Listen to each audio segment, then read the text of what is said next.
times doesn't mean you're talking right. And the crowd works itself up into a feverish pitch. He says, who should I release to you? And they cry out, release to us Barabbas. He's shocked by the answer, and he then looks at Jesus. One of the Gospels says at one point he took Jesus and he sets him side by side with Barabbas so that they could see the difference. A hardened criminal, and then Jesus, this good man, Mother Teresa against Charles Manson.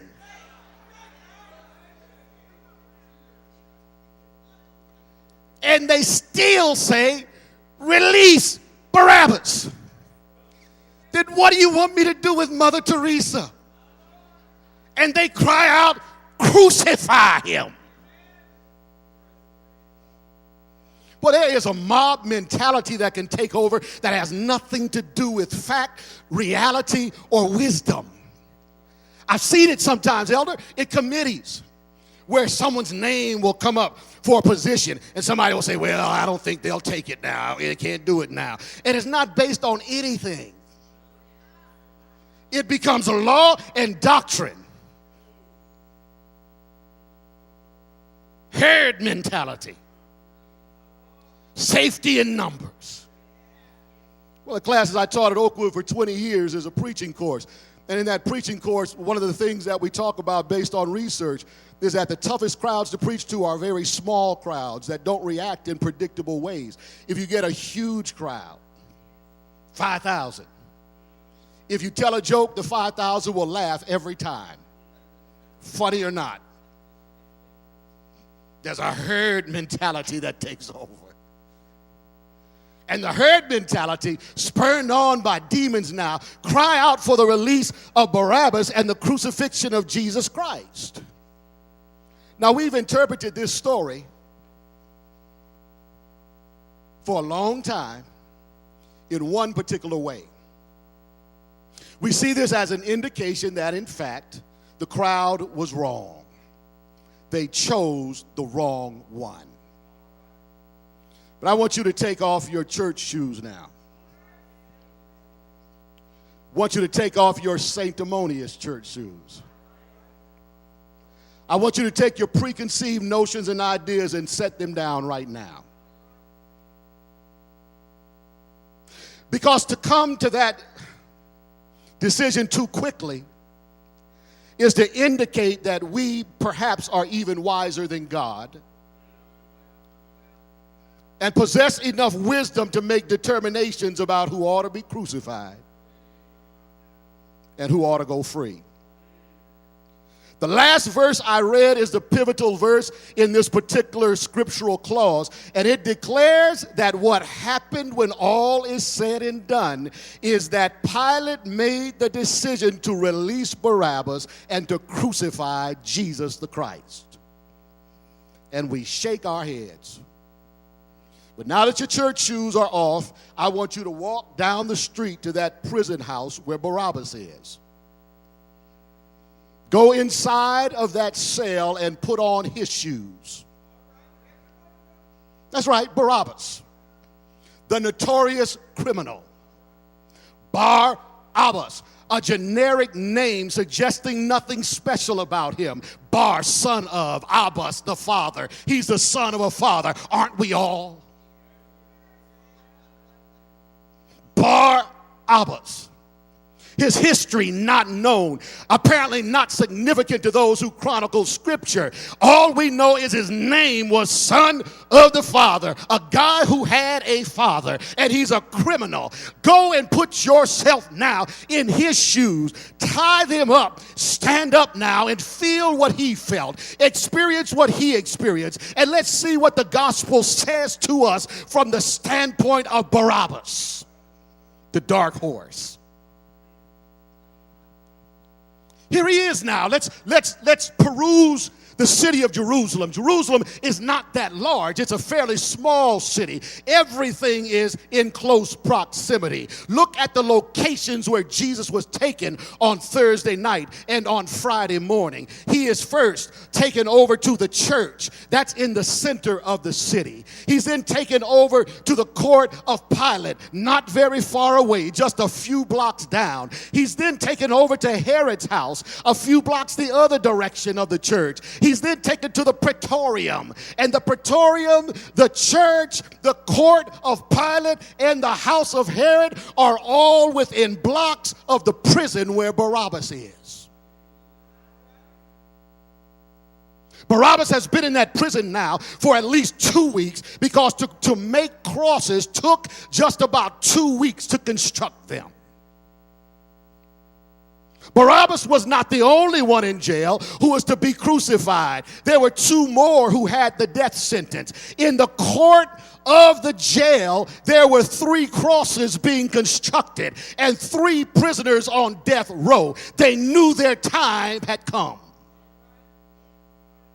Remember, the superstar criminal now is Barabbas. The other 2 were just sideshows. Barabbas was to be in that middle on the center cross. He was the one that they couldn't wait to see executed. He was Charles Manson. Remember, he was the big-time criminal. The news media was planning to be there that morning. They were going to take pictures as best they could in those days. They were going to write down everything that happened. It was the news story of Jerusalem. The other 2 have now been taken away. There's 1 cross left and 1 criminal, Barabbas. He knows his time is near.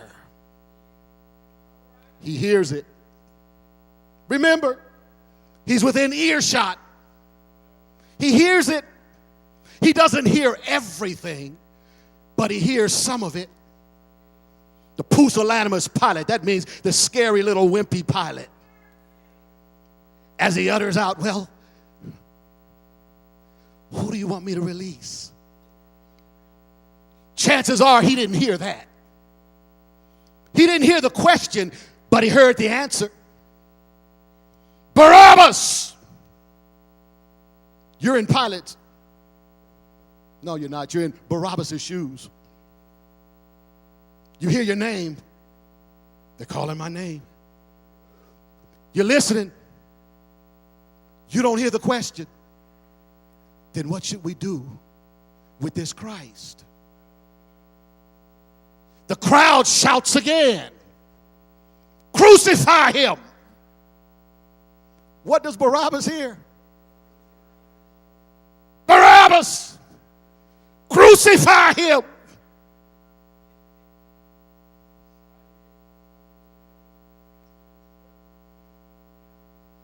Based on perspective,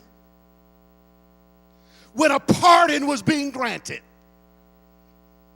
he heard condemnation. When his freedom was being voted on, he heard his moment of execution being predicted. Not privy to the question, but only to the answers, he misinterprets what's going on. And he thinks that now, based on his wrong, he's about to die. He's shaken now. Crucifixion was the most cruel kind of death. Even strong men dreaded the idea of being crucified. Nails through the hands or the arms and the feet, cross, lifted up, dropped down in a hole. The flesh rips. You reach the point where you can't breathe, and to push up on the cross just to get a little bit of air requires that where the nails are cuts you and breaks your skin, and bones begin to crush. And so you must decide between pain and air. Legs broken so that you couldn't run. The most cruel kind of death known, a humiliating death where you are stripped before the world wearing nothing. Up on a cross, his time had come, so he thought.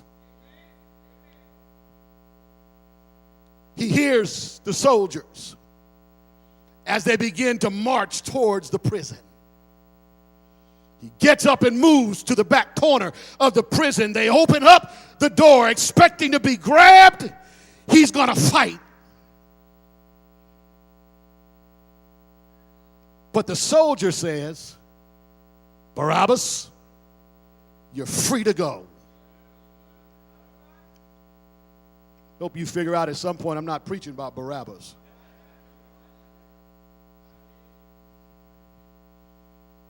It does not compute because the way the mind works, we believe in cause and effect. That I've got to pay for what I've done. That the scales must be balanced.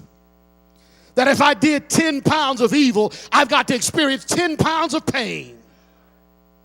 I've got to pay for what I've done.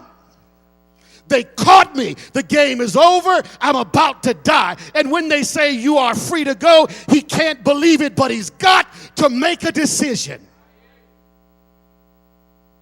Now, before you get mad, of all the sermons I've preached, this is one I get complaints about at the end of it. It doesn't fit into our categories of reasoning nor reckoning. The good news of the gospel is so good, we would like to believe there must be some clause that makes it less good than what you just preached, preacher. Hear me on this. The good news of the gospel is that the price for my sin has already been paid.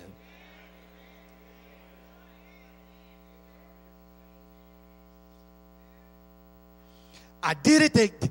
They haven't punished me yet. They killed my partners. My partners had to go to a cross. I've got to go to a cross too. They're telling me to run. I know what it is. If I try to run, they're going to stab me with a sword. They're going to do something to me and say that I had fought them. I'm just going to stand here. He had to make a decision. You're free to go. I don't know how long it took him, but at some point, he figured at least it's worth a chance. I can't understand an unrepentant sinner who won't even take a chance. Somebody says, how do you know there's a God? Take a chance. Because if there is no God, your life is a mess and there's no solution. If there is a God, take a chance. The door's open. You can go. Go. Barabbas left. Now don't get mad because the crowd was not wrong that day.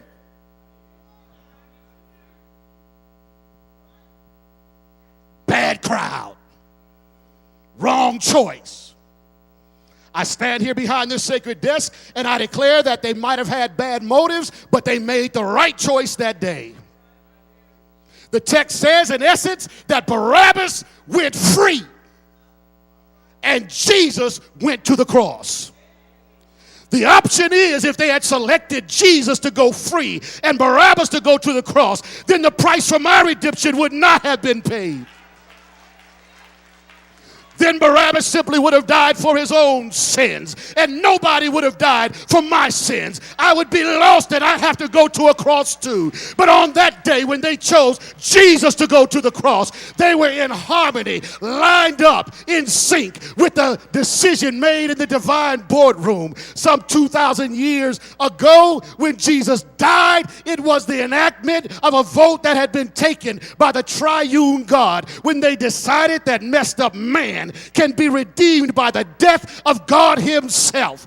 I'll die, says Jesus. The Holy Ghost said, I'll be right there with you. The Father said, I'll handle business until you come back again. And the decision was made that I don't have to die, that the death of Jesus is sufficient for you, for me, for your mama, for your daddy, for your children, for all of those who lived before, for all of those who will live after. And when they decided that Jesus should die, it was the right decision.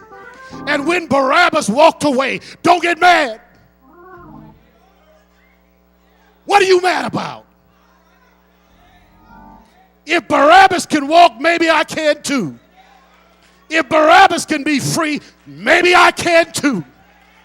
I believe God had in mind that if we can get the worst known sinner to go free on the day that Jesus dies, then maybe somebody who stole something or who slept with somebody they weren't married to, or who drank a little something they shouldn't drink, or who smoked something they shouldn't have smoked, who went somewhere they shouldn't have gone, said something they shouldn't have said, might have a little hope and believe that if Barabbas can go free, then I can too. I'm tired of arrogant sinners who think their sin is so awesome that the death of Christ can't pay for it. You're not such a great sinner that his death is not sufficient for you. If Barabbas can walk free, then I can too. Barabbas was